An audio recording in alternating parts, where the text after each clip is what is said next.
कहानी को पूरा समझने के लिए कहानी के पिछले सभी भागों को ज़रूर देखें। उसका लिंक मैं आप लोगों को डिस्क्रिप्शन बॉक्स में दे दूंगी और साथ में कमेंट बॉक्स में पिन भी कर दूंगी, तो आप वहां से भी जाकर देख सकते हैं। स्नेह का गोल मुंह खिल उठा था उस लाल बिंदी के साथ, शर्म की लाली से पैरों में पड़ी पायल, बिछुए और महावर। बस इतना ही श्रृंगार काफ़ी था। जब उनके प्रेम का श्रृंगार चेहरे पर समाया हो तो और कोई श्रृंगार किस काम का। आहट हुई हल्की और उसका दिल धड़का था। हाथ पैर जैसे ठंडे हुए थे, जैसे पहली बार उनकी नज़र में उतरेगी। उसने हौले से दरवाज़ा खोला और वो जो दरवाज़ा खोलने के लिए हाथ बढ़ाने वाला था, उसे सामने देख सुकून से भर उठा था। आप आ गए? स्नेह उससे नज़र ना मिलाते हुए एकदम पीछे हटती हुई बोली थी। हाथ पैर जैसे हल्के कांप उठे थे। मोह गाड़ी की चाबी उछाल कर मेज पर फेंकता हुआ दरवाज़ा बंद करता हुआ उसे देखते हुए आगे बढ़कर बोला, खाना खाया आपने? तुम ये बात पूछ चुकी हो स्नेह, वो भी फ़ोन करके, और मैंने तुमसे भी कहा था कि तुम भी खा लेना। मोह शर्ट उतार उसके साइड से होता हुआ शर्ट गोल गोल करते हुए बास्केट में फेंक कर बोला। स्नेह बुझ सी गई। ना कमरे में आने के बाद की चर्चा, ना वो कैसी लग रही है उस बात की तारीफ। सुनिए। मोह सर पर हाथ रख मुड़े हुए ही बोला, कुछ हुआ है क्या? परेशान हैं आप? नहीं, बस ऐसे ही। मैं टी शर्ट दूँ आपकी? स्नेह उसे ऐसे देख नजरें झुकाकर बोली थी। रूठना उसे आता ही कहाँ था।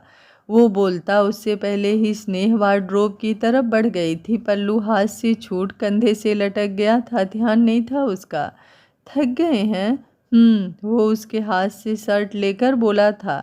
दिल भारी हुआ था स्नेह का। गुस्सा सह लेती थी वो उसका मुस्कुरा कर भी, पर बेरुखी बर्दाश्त नहीं होती थी उसकी। 2 दिन से नींद भी तो नहीं ली है आपने सही से, और आज आराम कर भी लेते तो सुबह से चले गए। थक तो गए ही होंगे, मैं चाय बना दूं आपके लिए? स्नेह उसी मासूमियत से बोली थी। मोह की स्नेह थी, वो गुस्सा होना उसने सीखा ही कहाँ था। वो तो उसने अपने पति के हक में दे दिया था, तभी तो वो गुस्से में भी मोह बनाए रखता और वो उसके मोह में स्नेह बनाए रखती। मोह बेड की तरफ बढ़ा था और स्नेह की आंखें कुछ नम हुई थी। उसने वो छिपाने के लिए मुड़कर उसकी शर्ट उठाई थी और सही करके उसे उसने रखा था। स्नेह, मोह ने पुकारा था। जी। वो पलटी थी। इधर आओ, उसने हाथ बढ़ाकर उसे बुलाया था। वो धीरे से बढ़कर उसके हाथ पर हाथ रख चुकी थी। मोह ने खींचकर गले से लगाया था उसे। इतना मत बिगाड़ो मुझे कि मैं तुम्हें तकलीफ दे दूं और मुझे एहसास भी ना हो, वो बाहों में जकड़कर शिद्दत से बोला था। स्नेह रो पड़ी थी उसके एहसास से। नहीं, आप कभी मुझे तकलीफ नहीं देते, कभी भी नहीं। तकलीफ तो मैंने आपको दी थी उस दिन, वो सब बोलकर। मुझे माफ़ कर दीजिए और भरोसा कीजिए, मैं आपसे खुद को अलग करने का ना तब सोच पाई थी और ना कभी सोच सकती हूँ। स्नेह उसके सीने से लगी उसकी टी शर्ट मुट्ठी में भरकर बोली थी। नहीं, कोई तकलीफ तुमसे बढ़कर नहीं है मेरे लिए। नाराज़गी कितनी भी हो, तुमसे ना दूर हो पाऊंगा मैं। रो क्यों रही हो? मेरा गुस्सा समझती नहीं हो क्या तुम? कहाँ रह पाता हूँ मैं तुम्हारे बिना? गुस्से की बात नहीं है, आप अभी जो मुझसे नजरें फेर कर निकले वो बर्दाश्त नहीं कर पाई मैं। मुझसे इतना नाराज है क्या? वो उससे लगे हुए ही बोली थी। पागल हो क्या? सोच भी कैसे लिया तुमने? तुमसे नजरें हटेंगी कभी मेरी? मुझसे नाराज होने का अधिकार है तुम्हारे पास, पर रोने का नहीं। शादी के दूसरे दिन ही रोने लगी हो मेरे साथ? खुश नहीं हो ना? मैं बहुत खुश हूँ आपको पाकर। मैंने इतना तो नहीं मांगा था अपने भगवान से जितना आपके रूप में मुझे मेरे भगवान ने दिया है। मैं भी स्नेह। वो उसे सीने से लगाकर स्नेह के बालों पर होठ रखकर धीरे से बोला। मैंने आपसे कहा था ना सुबह कि मुझे आपसे कुछ कहना है। वो अब भी रो ही रही थी। बोलो ना, जो कहना है कहो, पर रोना बंद करो, वो तड़प कर बोला था। वो उसे सीने से निकाल उसके पलके पोंछना भी चाहता था, पर स्नेह थी कि कस कर उसमें घुसी हुई थी। अब खुद को देखने भी नहीं दोगी? मोह मुस्कुरा कर दोबारा उसे आगोश में लेकर बोला था। सुनिए, बोलो ना, मैं बहुत प्यार करती हूँ आपसे, वो बोलते हुए फिर रो पड़ी थी। अरे तो इसमें रोने वाली क्या बात है, पागल हो तुम, बेहद प्यार आया था उसे उस पर। मैं जानता हूँ स्नेह। नहीं नहीं जानते आप, तभी तो आपने शादी के 2 दिन पहले कहा था कि मैं आपके दबाव में तो नहीं आपसे शादी कर रही। आपको ऐसा क्यों लगा था? ऐसा कुछ नहीं है मेरी जान, तुम्हारे लिए तो मैं ये इल्ज़ाम भी सह लेता कि मैं ज़बरदस्ती करके ब्याह लाया हूँ तुम्हें। पर ऐसा नहीं है, मैं तो आपसे ही शादी करती ना, मैं थोड़ी ना किसी और से प्यार करती थी। वो तो आपको कोई गलत कहता तो मुझे बर्दाश्त नहीं होता, इसलिए मैंने ऐसा किया। तो रो क्यों रही हो? मैं रो नहीं रही हूँ, बस बता रही हूँ कि मैं बहुत प्यार करती हूँ आपसे। वो उसके पहलू से निकल उसके चेहरे को हथेलियों में भर कर उसे पूरी आंखों से देख बेहद प्यार से बोली थी, और मोह उनमें बंधकर खामोश हुआ था। उसका यूं इकरार ज़रूरी ना लगा था उसे, पर आज जब स्नेह बोली थी यूं, तो उसे लगा था कि जैसे क्या कमी थी जो आज उसके बोलने से पूरी हुई थी, संपूर्ण हुई थी। वो शांत सा माहौल और मध्यम सी रात, धीमी रोशनी और सुकून ही था अब उनके दरमियान। रोया मत करो, जाना है आज मैंने कि मेरी स्नेह मुझसे प्यार करती है, वो भी इतना। इससे अच्छा शर्मा शर्मा कर बोलती। मैं कहाँ रो रही थी? हाँ, तुम कहाँ रो रही हो? अब इधर आओ, दूर बैठने के लिए इतनी सुंदर लग रही हो। वैसे स्नेह, मेहंदी बहुत सुंदर है, और देखो मैं कितना प्यार करता हूँ तुम्हें, मेहंदी कितनी अच्छी रची है। मोह धीरे से स्नेह की हथेलियों को पकड़ उनमें लिखा अपना नाम देखकर बोला था। तो वो अब जब रो धोकर होश में आई थी तो अब उसके सरमाए शर्म कम पड़ रहे थे।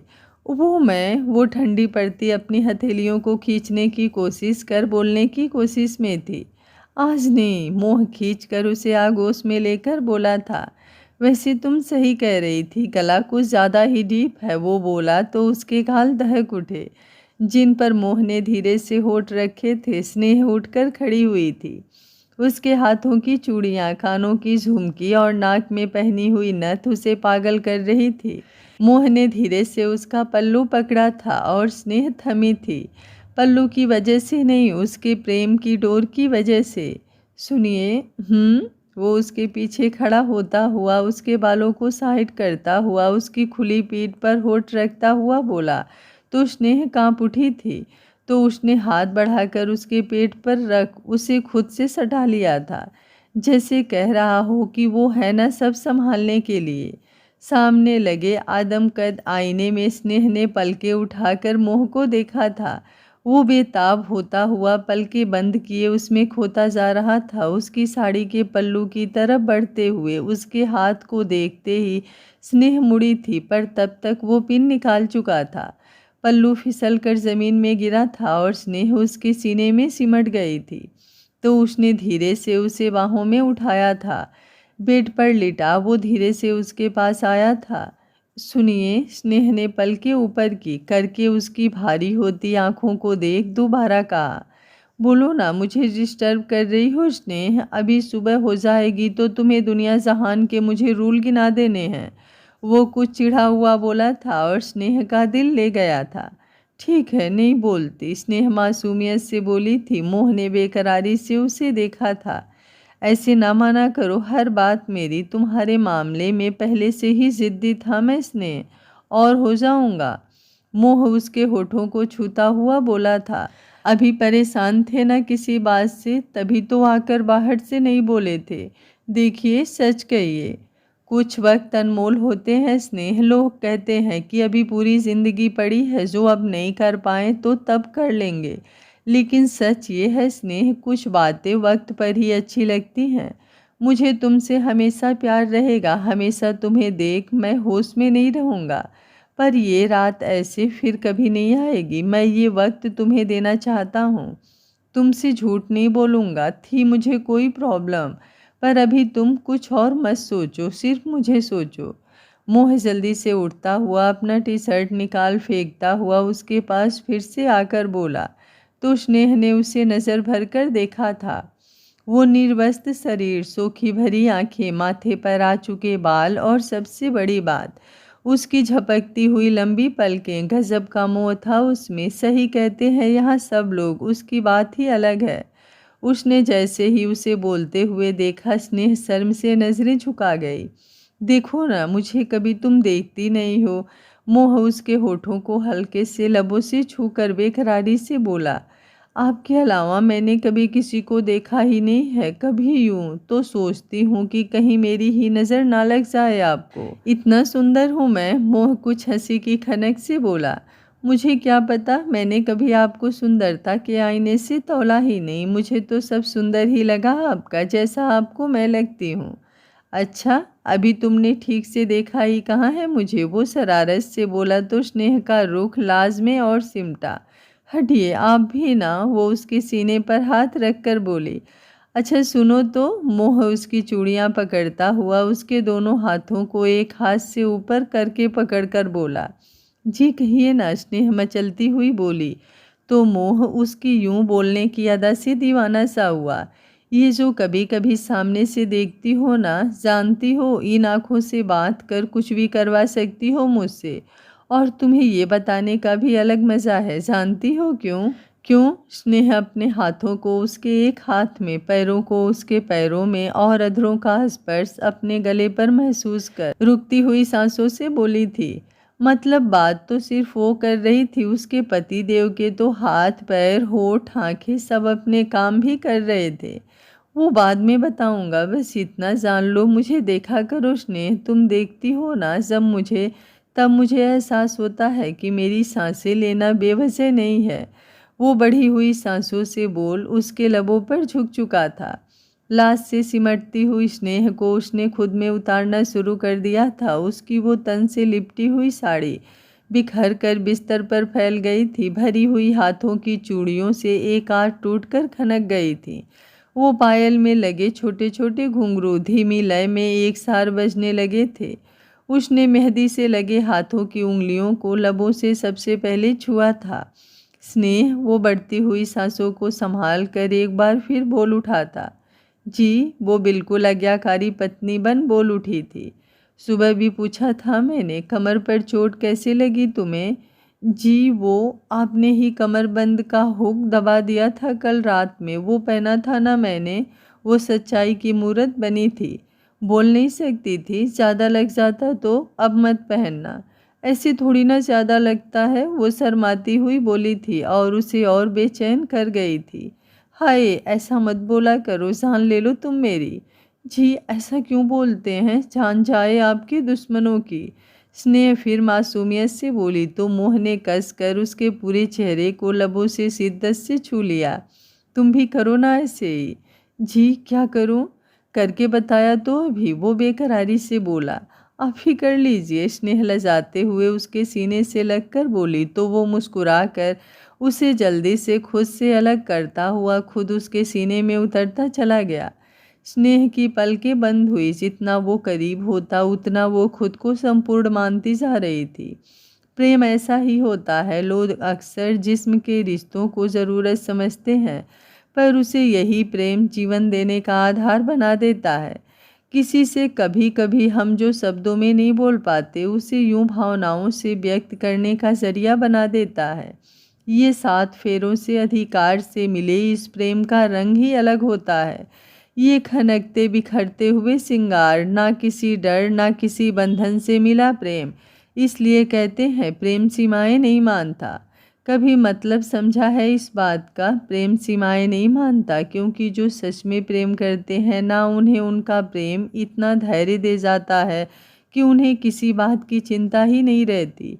रात पिघल रही थी। मोह ने जो कहा वो किया। वो बेसब्र सा और स्नेह सब्र सी बेहद अनूठा था उनका मिलन, जिसमें चाँद सितारे गवाह बने थे। सुबह सुबह विभा ने दरवाज़ा खोला और उन्हें आया देख हैरान हो उठी थी। और इतना ही नहीं, उन दोनों के पीछे पीछे कल बड़ी मुश्किल से गया आनव भी प्रकट हुआ था ऊँघते हुए। रात में ही चल दिए थे क्या? क्या दीदी, खुशी नहीं हुई हमारे आने से? चुन्नू सोफे पर बैठता हुआ बोला था और आनव लगभग लेटते हुए। सुबह के 7 बजे हैं चुन्नू। बुआ की ट्रेन सुबह 5 बजे की थी। उन्हें घर जाकर छोड़कर यहीं आना था ना, तो हम यहीं आ गए। आप टेंशन मत लो, हम अभी आ गए हैं। रमन भैया बाद में ही आएंगे। उसकी आगे की बात ईला पूरी करके बोली। चलो चुन्नू तो बुआ को छोड़ने गया था और तुम इला, इतनी कंजूस ना बनो दीदी। एक दिन तुम्हारे घर नाश्ता कर लेंगे तो राशन नहीं खट जाएगा तुम्हारा। मैं क्यों आ गई, तुम क्यों आ गई? भाभी इससे पहले आप मेरे बारे में पूछो, मैं बता देता हूँ। मैंने बस इनसे लिफ्ट ली थी, वैसे तो मुझे भी आना था। आनव आधी नींद में बोला। हाँ, लिफ्ट तो ऐसे बता रहे हैं जैसे हम रेंज रोवर पर आ रहे थे। एक खचारा ऑटो था जिसमें ये पसरे हुए आए हैं। ऑटो वाला का गाना सुना था? चुन्नू पलटकर आनव से बोला था। हाँ सुना था। ओ दिल तोड़ के हंसती हो, मेरी वफाएं मेरी याद करोगी। थोड़ी देर बाद फिर बदला, फिर बजा, तेरे दर्द से दिल आबाद रहा। फिर चेंज, दिल के टुकड़े टुकड़े करके मुस्कुरा कर चल दिए। मतलब इतनी सुबह सुबह किसने उसका दिल तोड़ा होगा? इला बोली तो अभी उनकी आवाज़ सुन हाल में एंट्री लिए अनुज विवेक हंस पड़े। तो कैसे हैं आप लोग? अनुज हाथ में ब्रश लिए खड़ा हुआ ही बोला। बुआ को भेजकर हल्का महसूस हो रहा है, चुन्नू बोला तो सब खिलखिला उठे। अरे ब्रश तो कर लो जाकर, ताऊ जी आते होंगे मंदिर से, सही कर देंगे तुम्हें। विनीता उन सबके सामने चाय रखती हुई हंसती हुई अनुज से बोली। जा रहा हूँ, तब तक जगह बनाओ मेरे लिए। और विनीता पकोड़े बनवाओ ज़रा। तुम आओ तो विवेक, जाओ नहा कर आओ। आज ठंड है, मैं नहीं नहाऊंगा। ठंड है? कब से? विभा कमर पर हाथ रखकर बोली। कल बारिश नहीं हुई थी तब से। चुन्नू पलटकर बोला तो विवेक ने उसे हाई फाई किया और रीला ने इस खुशी में आनव को धक्का दिया। वो आधा जमीन में गिरा तो फैल कर सोफे पर पसर गई। चुड़ैल हो तुम, सही पकड़े हो, इला बेशर्मी से बोली। जानती हो मेरे हाथ की लकीरों में जेल जाना लिखा है एक जुर्म करके। सही में मेरे हाथों की लकीरों में भी साफ लिखा है कि मुझे किसी का गला दबाकर उसे डिटॉल पिलाकर उसके पेट के कीड़े मारने हैं। और फिर उसका इल्ज़ाम मुझ पर नहीं आएगा, कोई आएगा दानवीर जो मेरे बदले जेल काटेगा। अच्छा किया बता दिया कि वो जेल काटने वाले तुम हो। अब बस उस डिटॉल पीने वाले इंसान को ढूंढना है। वो सोचकर बोली तो उसकी थ्योरी सुन विवेक के मुंह से हंसते हंसते चाहे निकल पड़ी। तो आनव ने उसे घूरा। भगवान के लिए सब चुप हो जाओ और अपनी अपनी शक्ल सही कर लो। आनो तुम प्लीज़ मुंह धो लो पहले। बिल्कुल सही कह रही हैं विनीता दीदी, अभी घर के बड़े घर पर हैं तो कुछ तो अपनी इमेज रखो उनके सामने। चुन्नू पैर नीचे करो सोफे से। विवेक आप नहा कर आइए। और रीला बाल कब बांधे थे तुमने? विभा सबको समझाती हुई बोली। 1 मिनट दीदी, आज सुबह बात कर आई हूँ। आपने द ग्रेट इला को ऐसा वैसा समझ रखा है क्या? वो जो खराब है ना, इसमें इसकी गलती है। मैंने क्या किया? आप? आनो एकदम उठकर बोला। हमसे लिफ्ट लेने के चक्कर में जो भाग कर मेरे आगे साष्टांग प्रणाम करने की मुद्रा में गिर गए थे और इतनी सी चोट से जरा सा खून देख दीदी ये बेहोश भी हो गए। चुन्नू इसे उठाए हुए खड़ा था तो मैं सुबह के 6 बजे दुकानें खुलवा कर पानी निकलवा रही थी और इन्हें दोबारा दूरबीन लगाकर दिखने वाला खून ना दिखे इसलिए फिर बैंडेज भी लाई। उसी में मेरे बाल खराब हुए। कमज़ोर दिल का हूँ, सेंसिटिव हूँ, इसलिए ऐसा हुआ। हो जाता है। खून बहुत निकला है सफ़ेद भूत का। इसे आज पूरा दिन बस जूस देना दीदी। बस बस, मैं हाथ जोड़ती हूँ। सब मंदिर से आकर घर के मंदिर में आएंगे, तब तक प्लीज़ हम अच्छे बच्चे बन जाते हैं। उसके बाद सबके जाने के बाद सब जंगली बन जाना, ओके? विभा बीच में आकर बोली। ओके, सब एक साथ बोले। वैसे दीदी, स्नेह दीदी कहाँ हैं? चुन्नू पलटकर बोला था और विभा और विनीता मुस्कुराई थी। बंद पर्दों के किनारों से छनती हुई हल्की सी धूप कमरे में आती हुई बेड पर लेटी हुई स्नेह को जगाने के लिए काफ़ी थी। उठती हुई पलकों से जैसे उसे याद आया, वो एकदम उठने की कोशिश में बेड से हिल तक नहीं पाई। मुंह औंधे लेटे हुए उसे अच्छे से जकड़े हुए था। स्नेह ने सबसे पहले घड़ी की तरफ नज़र की। 8 बज रहा था। जिम्मेदार स्नेह के लिए इतना झटका काफ़ी था। सुनिए, हटिए, 8 बज गया है। स्नेह एकदम उसे हिलाते हुए बोली। तो मोह कमर से उसे उठाता हुआ दूसरी तरफ उसे लिटा, उसके गले के पास मुंह रख कर दोबारा करवट ले चुका था। स्नेह ने कुछ घबरा कर उसे फिर उठाना चाहा तो नज़र उसके चेहरे पर टिक गई। लंबी पलकों की सुकून से फैली हुई झालर, माथे पर उसकी मांग के सिंदूर से लग चुकी हल्की लालिमा, जिस पर उलझे से बाल, सुकून पसरा चेहरा, सुबह का सबसे अच्छा नज़ारा, सबसे अच्छी सौगात। उसने तुरंत पलकें बंद कर भगवान से यही सौभाग्य मांग लिया कि जिंदगी भर ये नज़ारा उसकी आंखों के सामने बना रहे। कभी कोई इस भागती दौड़ती जिंदगी में प्रेम की परिभाषा एक शब्द में मांगता तो उसमें वो एक शब्द में मोह के नाम में उसका नाम लिख देती। उसने धीरे से उसके माथे को रगड़ कर वो लालिमा माथे से मिटाई थी।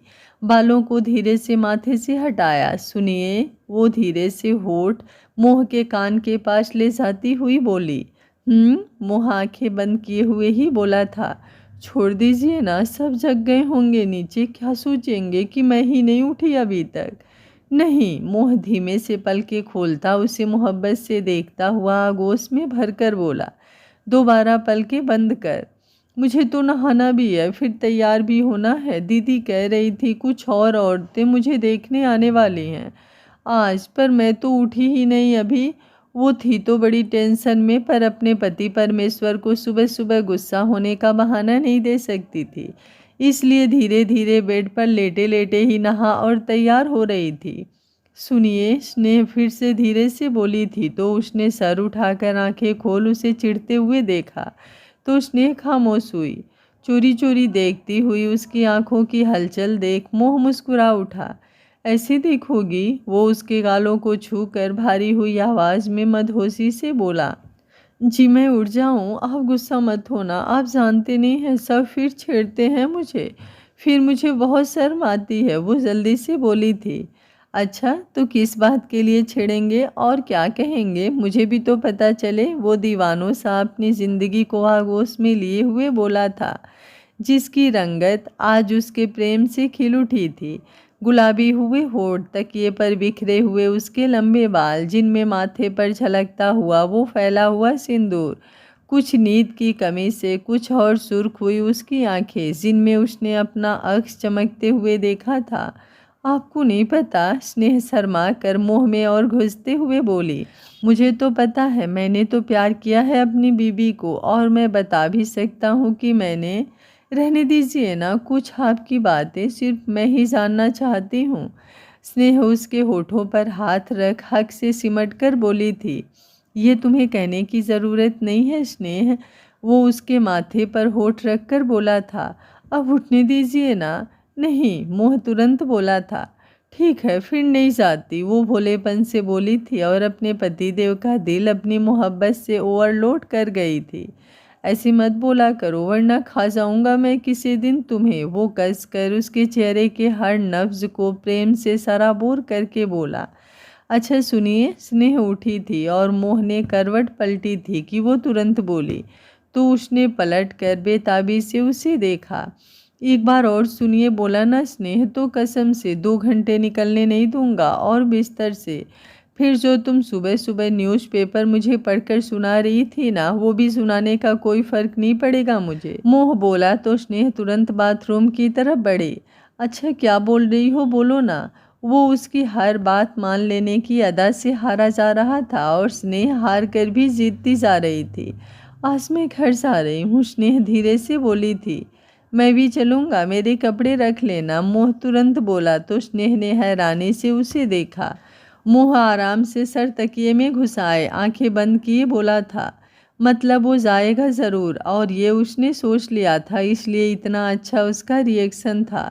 जी वो नहा कर आना, तो मुझे भी उठा देना स्नेह, मैं भी नहा लूँगा। वो उसके बोलने से पहले ही बोला तो स्नेह ने सर हिलाया।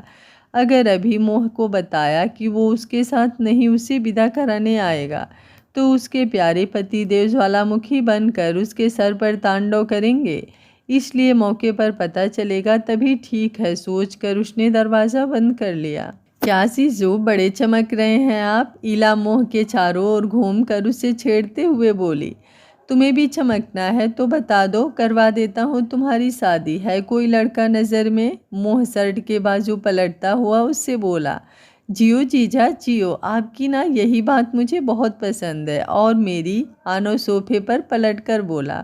सब कुछ? क्या सब कुछ पसंद है? ये कब हुआ? वो शर्मा कर बोला। सब कुछ नापसंद है, पूरी बात सुना करो सफ़ेद चूने। इला बोली तो अनुज के मुँह से पराठा बाहर आया। अगली बात पंच लाइन बोलने से पहले इला प्लीज़ वार्निंग दिया करो। स्नेह दीदी, आपकी पैकिंग हो गई? चुन्नू उठता हुआ स्नेह के पीछे खड़ा होकर बोला। नहीं अभी नहीं, लेकिन मैं कर लूँगी। पैकिंग कैसे करेगी मेरी देवरानी? देखा नहीं, देवर जी से पल्लू छुड़ाने में ही सुबह के 10 बज गए। विनीता स्नेह को छेड़कर बोली। बोल कौन रहा है? जो 12 बजे कमरे से बाहर निकला था, वो भी ताई जी के गला फाड़ चिल्लाने पर। कम से कम मैंने अपनी बीबी को 10 बजे छोड़ तो तब भी दिया है, मोह भी कम ना था।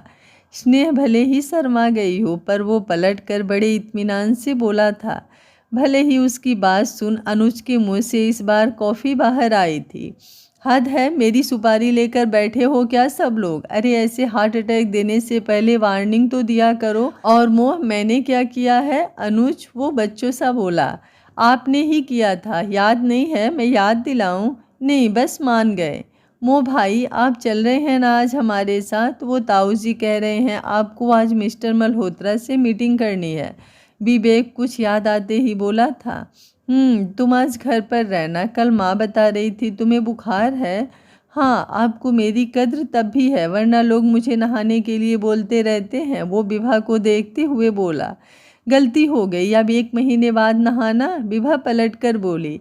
तो स्नेह दीदी आप पैकिंग कर लेना, मैं कला दीदी के यहाँ जा रहा हूँ। वो जीवन भैया और रमन भैया आज ज़रूरी काम से गए हैं, देर हो जाएगी उन्हें, तो मैं उनको लेकर आऊँगा और आपको यहाँ से ले लूँगा, वो बोला। तो स्नेह ने एकदम आंखें बंद कर चोर नज़रों से देखा तो उसके पति देव उसे ही देख रहे थे, कुछ समझने की कोशिश में।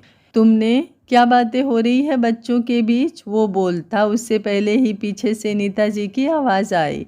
उसके साथ ही घर के सब बड़े आकर उनके सर पर खड़े हुए। कुछ बड़ों के मान के चक्कर में मोह खामोश हुआ, पर उसने स्नेह को देखना नहीं छोड़ा। स्नेह ने नजरें चुराई थी।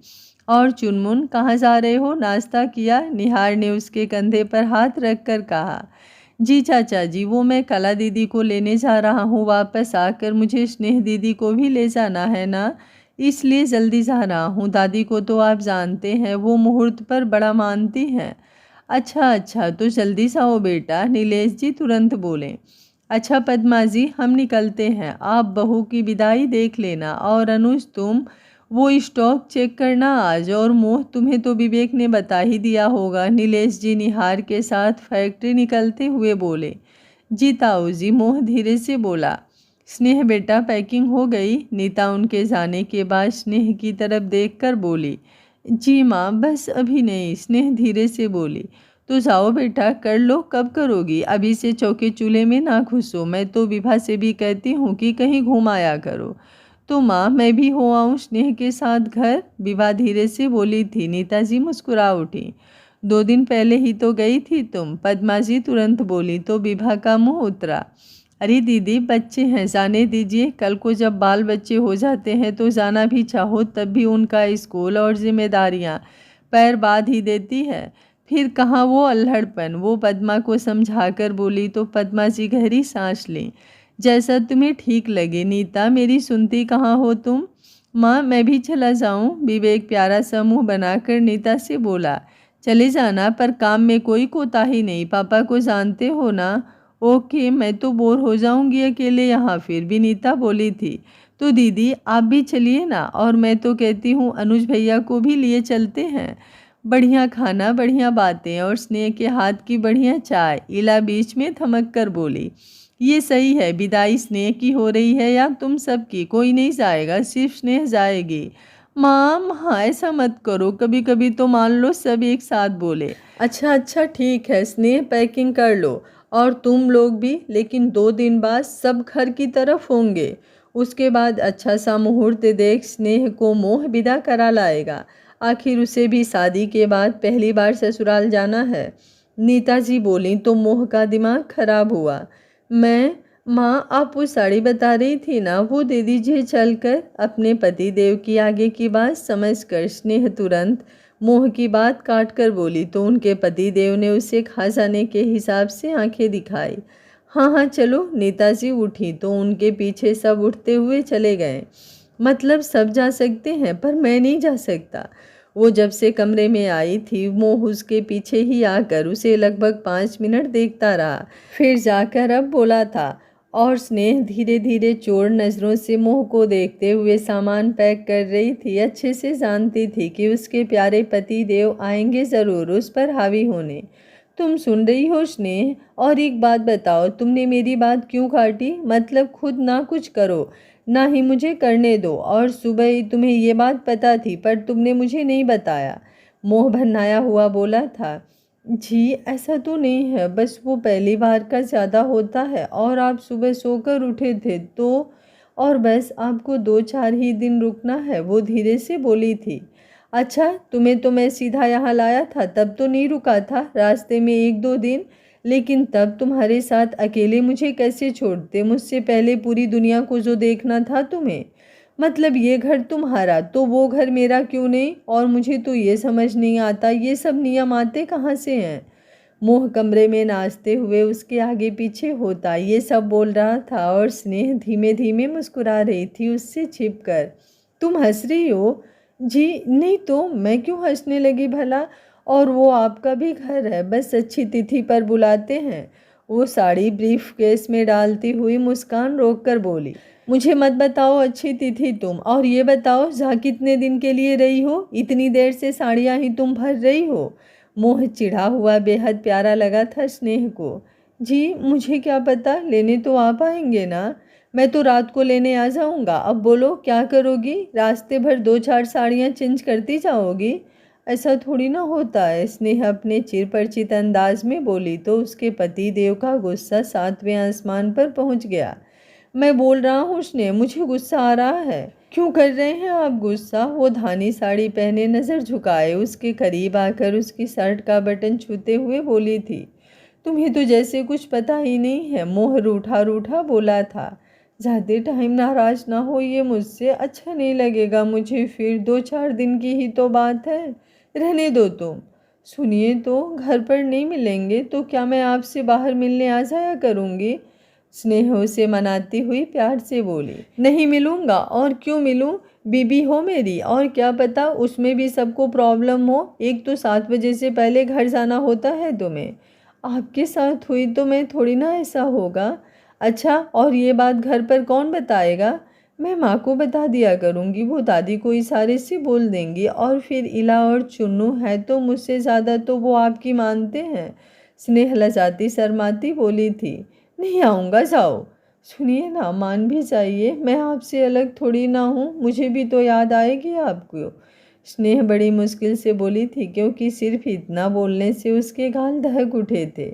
उसका ये रूप देख मोह को अपनी प्यारी बीबी पर बड़ा प्यार आया था। दिन में ही आएगी क्या मेरी याद? रात को क्या करोगी? मुझे तो रात में भी मिलना है तुमसे। मोह उसे कमर से खींचकर उसके नाक के नथ को होठों से छूता हुआ बोला। आप जल्दी विदा कराने आ जाइएगा मुझे। स्नेह सिमटी हुई बस इतना ही बोली थी। नहीं आऊँगा और ना ही मिलूँगा, मैं नाराज़ हूँ तुमसे, मोह उसमें खोता हुआ बेताबी से बोला था। सुनिए, आपने जो पैंडल मुझे दिया था ना, उसकी चैन बन गई है। माँ कह रही थी आज शाम तक आ जाएगा। आप मुझसे मिलने आएंगे तो लेते आइएगा। ठीक है, ले आऊँगा, वो उसके आंचल को खींचता हुआ बोला। सुनिए जी, मुझे पैकिंग करनी है। पैकिंग ज़रूरी है या मैं? आप, वो उससे हार कर बोली थी और वो उसे उठाकर बेड पर ला चुका था। आज का पार्ट आप लोगों को कैसा लगा कमेंट बॉक्स में अपनी राय ज़रूर दीजिएगा। कहानी अच्छी लग रही है तो वीडियो को लाइक शेयर एंड चैनल को सब्सक्राइब कर लीजिएगा। Thank you for watching. मिलते हैं कहानी के अगले भाग में। तब तक स्वस्थ रहिए, मस्त रहिए, अपना ख्याल रखते रहिए।